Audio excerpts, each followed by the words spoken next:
Welcome to special analysis. నేను రమా మండవ. ఈ రోజు అనాలిసిస్లో భాగంగా మనం తీసుకోబోతున్న టాపిక్ ఏంటంటే వంశీ కోసం వేట. నిజంగానే వల్లభనేని వంశీ ఈ రోజును తప్పించుకునే ప్రయత్నం చేస్తున్నారా? అధికార టీడీపీ ఈరోజు ఆయన కోసం వేట మొదలుపెట్టిందా అంటే గత కొన్ని రోజులుగా జరుగుతున్న పరిణామాలన్నీ కూడా దాన్ని నిజం చేస్తూ ఉన్నాయి. ఈ రోజున వంశీ చేసిన అరాచకాలు అవి ఇవి కాదు, అన్నీ ఇన్ని కాదు.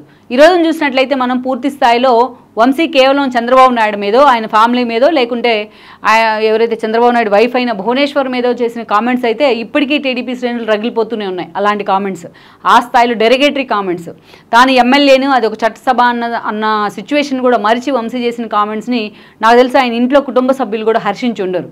సో అలాంటి కామెంట్స్ చేస్తూ వంశీ ఆ రోజుల్లోనే అందరికీ టార్గెట్ అయ్యారు ఆయన. ఇక అంతేకాదు అనేక సంకల్ప సిద్ధి మొదలుకొని అనేక స్కాముల్లో కూడా, ఆ ఒక్క విషయంలోనే కాదు, ఈరోజు సంకల్ప సిద్ధి లాంటి అనేక స్కాముల విషయంలో కూడా వంశీ ఆగడాలను బయటికి తీసేందుకు టీడీపీ సిద్ధమవుతోంది. టీడీపీ సర్కార్, చంద్రబాబు నాయుడు సర్కార్ అన్న లీక్లు అయితే బయటకు వస్తూ ఉన్నాయి.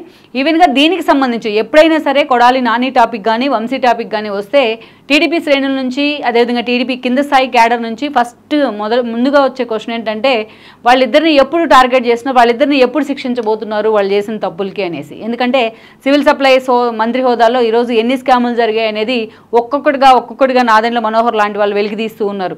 అప్పుడు సివిల్ సప్లై శాఖ మినిస్టర్గా ఫస్ట్ టర్మ్లో కొడాలి నానినే ఉన్నారు. ఇక ఆయన సహచరుడుగా వంశీ టీడీపీ నుంచి గెలిచి ఆయన వైఎస్ఆర్సీపీ జెండా కప్పుకున్న తర్వాత ఒక సంకల్ప సిద్ధి స్కామ్ విషయంలో అనేక రకాలుగా వంశీ హ్యాండ్ గురించి అనేక సంచలన విషయాలు వెలుగులోకి వచ్చాయి. సంకల్ప సిద్ధి స్కామ్ గురించి చర్చ జరుగుతున్న సమయంలో పట్టాభి లాంటి వాళ్ళు ఈ అంశాన్ని బయటకు పెట్టి మీడియా ముందు రోజుకొక ఇష్యూని హైలైట్ చేస్తున్న క్రమంలో అసలు వంశీ ఈ చుట్టుపక్కల కూడా గన్నవరం కానీ విజయవాడ చుట్టుపక్కల కృష్ణా జిల్లాలో ఎక్కడా లేకుండా పూర్తి స్థాయిలో అవుట్ ఆఫ్ ద బాక్స్ ఉన్నారు ఆయన. చాలా రోజుల పాటు ఈ ఇష్యూలో తన పేరు బయటకు వచ్చినంతకాలం ఆయన బెంగళూరుకే పరిమితమయ్యారని చర్చ ఉంది. ఇక అదంతా ఒక ఎత్తు అయితే ఈరోజు వంశీ పూర్తి స్థాయిలో తన రాజకీయ భవిష్యత్తు గురించి ఒక డైల్మాలో ఉన్న సిచ్యువేషన్ ఉంది. కాబట్టి ఈరోజు ఆయన అమెరికాకి చెక్కేస్తున్నారు, అమెరికాలోనే ఉండబోతున్నారు. పూర్తి స్థాయిలో తన రాజకీయ జీవితం లేదు కాబట్టి ఇప్పుడున్న సిచ్యువేషన్లో తన భవిష్యత్తు అంతా ఇక అమెరికాలోనే గడపాలనుకుంటున్నారు అని కొన్ని లీక్లు అయితే వస్తున్నాయి. వంశీ ఆ ఏర్పాట్లు చేసుకున్నారనే చర్చ కూడా జరుగుతోంది. అయితే ఇదే సమయంలో వంశీకి సంబంధించి ఏ చిన్న అవకాశం తమకు దొరికినా ఎక్కడా కూడా వంశీని వదిలిపెట్టాలని ఈరోజు టీడీపీ అనుకోవట్లేదు. అందుకు కారణాలు ఉన్నాయి. ఎందుకంటే మనం చూసినట్లయితే వంశీ 2009లో ఆయన 9 కంటే ముందు టీడీపీలోకి అరంగేట్రం చేస్తున్నారు. కొడాలి నాని తరహాలోనే ఆయన ఎన్టీఆర్ ఫ్యామిలీకి దగ్గర అయి ఉన్నారు. ఆ తర్వాత ఎన్టీఆర్ నటించిన కొన్ని సినిమాలతో పాటు చాలా సినిమాలకు ఆయన ప్రొడ్యూసర్గా కూడా వ్యవహరించారు. పరిటాల రవి శిష్యుడిగా ఆయనకు పేరుంది. ఇక 2009లో ఆ రోజు ఎంపీగా పోటీ చేశారు, విజయవాడ ఎంపీగా పోటీ చేసి లగడపాటి చేతిలోని ఓడిపోయారు కూడా. బట్ అలాంటి వంశీకే మరోసారి చంద్రబాబు నాయుడు గన్నవరం ఎమ్మెల్యే టికెట్ ఇచ్చే ప్రయత్నం చేశారు 14లో. ఎందుకంటే అప్పటికే కేశినేని నాని ప్రజారాజ్యంలో ఉన్న ఒక బిటర్ ఎక్స్పీరియన్స్తోని కేశినేని నాని వచ్చేసి టీడీపీలోకి జాయిన్ కావడం జరిగింది. ఆయనకి ఎంపీ టికెట్ ఇవ్వాల్సిన పరిస్థితులు వచ్చాయి. ఆ రోజు దాసరి బాలభద్రరావును కన్విన్స్ చేసి మరీ చంద్రబాబు నాయుడు వంశీని తీసుకెళ్లి గన్నవరంలో ప్లాన్ చేసే ప్రయత్నం చేశారు. సో దెన్ ఆ రోజు చూసినట్లయితే గన్నవరం నుంచి దుట్టా రామచంద్రరావు మీద చాలా స్వల్ప మెజారిటీతో వంశీ ఆ రోజు ఎమ్మెల్యేగా గెలవడం జరిగింది. ఎమ్మెల్యేగా గెలిచిన తర్వాత 5 ఏళ్ల పాటు పార్టీ అధికారంలో ఉంది, వైఎస్ఆర్సీపీ ప్రతిపక్షంలో ఉన్న అనేక కాంట్రవర్సీలకు వంశీ వేదిక అవుతూ వచ్చారు. జగన్మోహన్ రెడ్డిని విజయవాడ నడిబొడ్డున ఆలింగనం చేసుకోవడం కానీ ప్రతిపక్ష నేత అయినప్పటికీ, అదేవిధంగా చూసినట్లయితే ఒక సిపి రామాంజనేయులతో ఉన్న ఇష్యూస్ కానీ, ఇక అనేక రకాలుగా అటు దేవినేని ఉమా మంత్రిగా ఉంటే ఆయన్ని టార్గెట్ చేస్తూ ఎన్నోసార్లు మీడియా ముందుకు వచ్చిన తీరు కానీ, ఇలా వంశీ అనేక సందర్భాల్లో వార్తల్లోకి ఎక్కుతూ వచ్చారు. అలాంటి వంశీకే మరోసారి చంద్రబాబు నాయుడు 2019లో కూడా టికెట్ ఇచ్చున్నారు. బట్ ఆ ఎన్నికల్లో యార్లగడ్డ వెంకట్రావును తీసుకొచ్చి పెట్టారు జగన్మోహన్ రెడ్డి ఈయన మీద. ఒక ఎన్ఆర్ఐ, ఒక సక్సెస్ఫుల్ ఎంటర్ప్రెన్యూర్గా ఆయనకు పేరుంది. అలాంటి యార్లగడ్డ రాజకీయాల్లో కొత్త కూడా యార్లగడ్డ చేతిలోని చాలా స్వల్ప తేడాతో మళ్ళీ ఒకసారి బయటపడ్డారు వంశీ ఆ రోజున. అయితే తాను ఎమ్మెల్యేగా గెలిచిన కొద్ది రోజులకే హడావిడిగా వెళ్ళి కొడాలి నానితో పాటు వెళ్ళి ఆయన వైఎస్ఆర్సీపీ జెండా కప్పుకున్నారు. అప్పటి నుంచి ఇక జగన్మోహన్ రెడ్డి ఆ పార్టీలో ఉన్న కరడుగట్టిన వైఎస్ఆర్సీపీ నేతల కంటే ఎక్కువగా, లైక్ ఓ రోజానో, కొడాలి నానినో, ఒక అనిల్ కుమార్ యాదవ్ లాంటి వాళ్ళకంటే ఎక్కువగా జగన్మోహన్ రెడ్డి తరపున చంద్రబాబు నాయుడుకి వ్యతిరేకంగా తన వాయిస్ వినిపించడం స్టార్ట్ చేశారు. ఇది ఎక్కడికి వెళ్ళిందంటే చంద్రబాబు నాయుడిని దాటి, లోకేష్ని దాటి, బ్రాహ్మణిని దాటి భువనేశ్వర్ క్యారెక్టర్ అసాసినేషన్ చేసేదాకా కూడా వంశీ తీరు వెళ్ళింది. ఇక ఏకంగా భువనేశ్వర్ను ఉద్దేశిస్తూ వంశీ లాంటి వాళ్ళు, ద్వారంపూల్ లాంటి వాళ్ళు చేసిన కామెంట్స్తో చంద్రబాబు నాయుడు కూడా 40 ఏళ్ల సుదీర్ఘ రాజకీయ జీవితం ఉన్న చంద్రబాబు నాయుడు కూడా మీడియా ముందుకు వచ్చి కన్నీళ్లు పెట్టుకున్న పరిస్థితి. ఎప్పుడు చంద్రబాబు నాయుడు ఎమోషన్స్ బయటికి కనిపించినవరు అంటారు, కానీ ఎంతోసేపు ఒక దాదాపు 20 నిమిషాల సేపు ఆయన వెక్కిళ్ళు పెట్టిన పరిస్థితి మీడియా ముందే. అలా ఆ స్థాయిలో వంశీ చేసిన కామెంట్స్ ఆయన వెంట వచ్చిన టీడీపీ శ్రేణులు కూడా ఒక అసహ్యం కలిగేలా చేశాయి.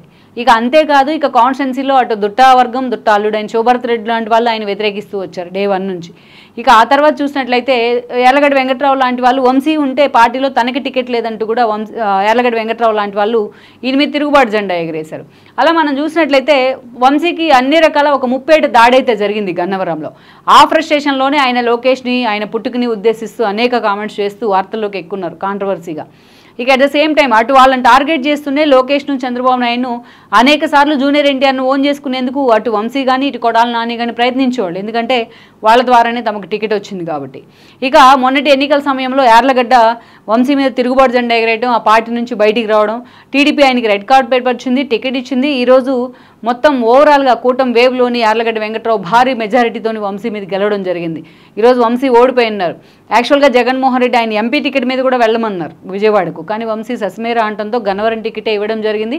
సో ఇలాంటి సిచ్యువేషన్లోనే ఈ రోజున వంశీ ఓడిపోయినారు. అటు తన క్లోజ్ అసోసియేట్స్ అయిన కొడాలి నాని, పేర్ని నాని వాళ్ళ కొడుకు వీళ్ళంతా కూడా ఓడిపోయినారు. అటు చూస్తే వైఎస్ఆర్సీపీ అధికారంలోకి రాలేదు. గతంలో తను చేసిన పాపాలు తను ఇప్పుడు వెంటాడుతూ ఉన్నాయి. ఇలాంటి సిచ్యువేషన్లో వంశీ భవిష్యత్తు ఏంటి అనేది ఒక పెద్ద క్వశ్చన్ మార్క్ అనుకోవాలి. అందుకే అటు జూనియర్ ఎన్టీఆర్తోని, ఇటు కొంతమంది పాత టీడీపీ నేతలతోని వీళ్ళు చర్చల్లోకి వస్తున్నారు, టచ్లోకి వచ్చారన్న ప్రచారం అయితే ఒకవైపు ఉంది.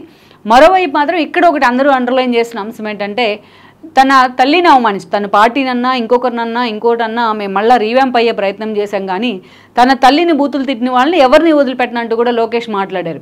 ఏకంగా తన పాదయాత్ర క్రమంలో గన్నవరం బహిరంగ సభలోనే లోకేష్ ఇలాంటి కామెంట్స్ చేస్తూ కూడా వార్తల్లోకి ఎక్కారు. అందుకే ఈరోజు ఎలాగైనా సరే వంశీని వదిలిపెట్టే ప్రసక్తే లేదనే చర్చ జరుగుతోంది. ఇంకా కొంతమంది అయితే లోకేష్ అభిమానులు లాంటి వాళ్ళు ముందుకు వచ్చి రెడ్ బుక్లో ఉన్న ఫస్ట్ పేరు కొడాలి నానిది అన్న వంశీది అన్న చర్చ కూడా జరుగుతూ ఉన్నారు ఈ రోజున. సో కారణాలు ఏవైనప్పటికీ అటు రాజకీయంగా ఆయన చేసిన విమర్శలతో పాటు గతంలో గన్నవరంలోని ఈ గొడవల సందర్భంలోనే టీడీపీ ఆఫీసును కూడా తగలబెట్టారు వంశీ అనుచరులు. ఈ ఇష్యూను కూడా బయటికి లాగే ప్రయత్నం చేస్తుంది టీడీపీ. అంతేకాదు ఈ రోజున సంకల్ప సిద్ధి స్కామ్లో ఒక్కొక్కరుగా బాధితులు ఈరోజు అప్పుడు వాయిస్ వినిపించడానికి భయపడిన బాధితులంతా కూడా ఈరోజు బయటకు వస్తున్న పరిస్థితి అయితే ఉంది. ఆధారాలను మొత్తాన్ని తీసుకొని ఈ రోజున ఏకంగా సిఐడి లాంటి ఎంక్వైరీస్ వేసేందుకు కూడా ప్రభుత్వం సిద్ధమైతే అవుతోంది చంద్రబాబు నాయుడు సర్కార్. సో ఓవరాల్గా వంశీని కూడా ఎట్టి పరిస్థితుల్లో వదిలిపెట్టే ప్రసక్తే లేదు అనేది టీడీపీ ప్రభుత్వం వైపు నుంచి వస్తున్న ఒక లీక్ అనే అనుకోవాలి. మరి ఇలాంటి సిచ్యువేషన్లో వంశీ నిజంగా దేశాన్ని వదిలి పారిపోతారా, లేకపోతే నిజంగానే తాను అలాంటి వాటిని ఎదుర్కొంటూ తను తప్పు ఏది చేయలేదని కూడా నిలబడే ప్రయత్నం చేస్తారన్నది మాత్రం చూడాలి. కానీ ఇప్పుడున్న సిచ్యువేషన్లో ఇలాంటి కష్టం పాపం వంశీకి రాకూడదు. ఇదంతా ఆయన ఒక సెల్ఫ్ గోలే అనుకోవాలి ఇప్పుడున్న సిచ్యువేషన్లో. అందుకే ఈరోజు వంశీ ఒక టాక్ ఆఫ్ ది వైసీపీ కాదు, టాక్ ఆఫ్ ది టీడీపీ అయ్యారంటే కూడా ఆశ్చర్యం లేదు. ఈ వీడియో మీకు నచ్చినట్లయితే please share, like and subscribe R24 Telugu.